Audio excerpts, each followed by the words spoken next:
碧昂斯说，如果有一样东西我愿意赌的话，那就是我自己。正如我们一次又一次被告知的那样，拥有最充实的生活始于做自己。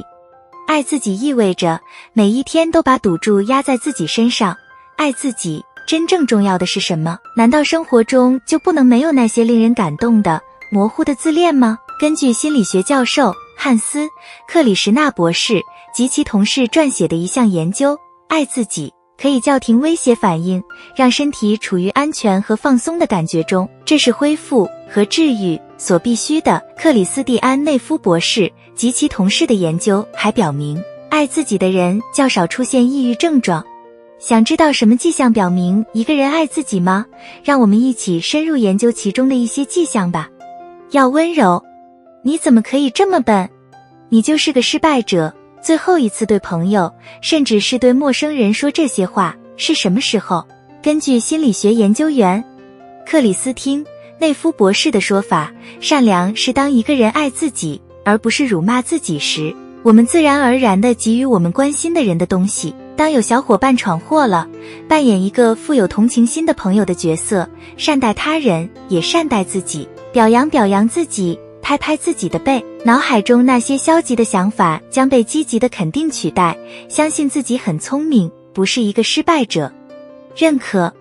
心理治疗师艾琳·科恩解释说，当一个人爱自己的时候，就不再觉得需要从别人那里寻求认可了，自我意识增强了，就会注意到什么能让自己快乐，开始不那么在乎别人怎么看自己，不会辜负别人的期望，而是掌握自己的生活，根据自己的价值观、道德和需求创造自己的道路，意识到没有人比自己更了解自己，别人对自己的看法并不总是反映出自己的全貌，无所谓。所以，如果有人根据肤浅的东西来评价自己，那是他们改变主意的时候了，而不是自己。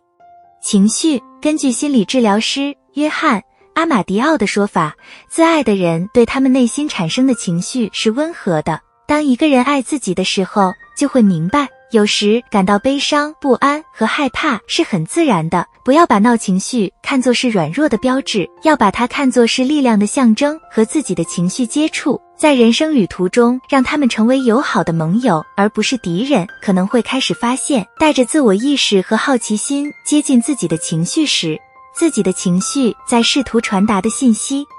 爱自己。爱并不总是一种感觉，这是一个动词。爱某人是一种积极的经历，它是要去做和要成为。研究员琪琪·戴维斯强调，爱自己意味着采取行动，这种情况就像你和你的另一半谈恋爱一样，如果他们没有表现出爱你，你可能不会相信他们。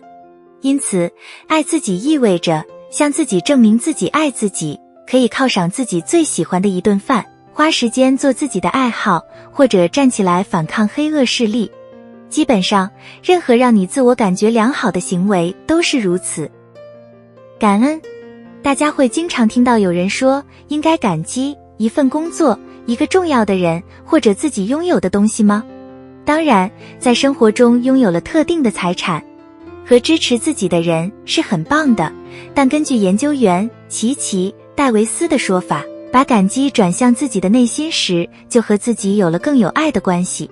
每个人有很多值得感激自己的地方，包括外表、个人品质、优点、技能和天赋。心理学研究人员马特·鲍德温和萨曼莎·赞进行了一项研究，他们将受试者分为3组，请第一组给别人写简短的感谢信，第二组写给自己，第3组是控制组。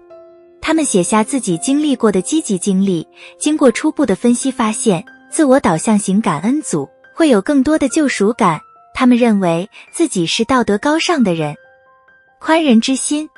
德斯蒙德·图图有言道，宽恕简单来说就是理解，我们每个人都天生既善良又有缺陷，有时候会不会意识到自己犯了一个大错误，接下来就知道迎面而来的是痛苦的负面的情绪，比如羞耻和内疚。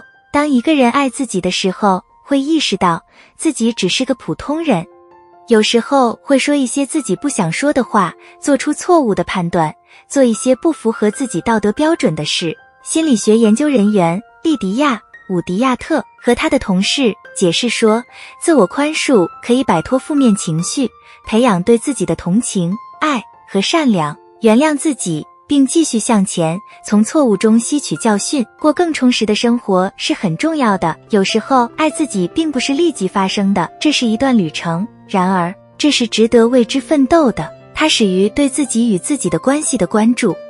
你有这些迹象吗？欢迎在下面评论区留言告诉我们。记住，你很重要。下支影片再见啦！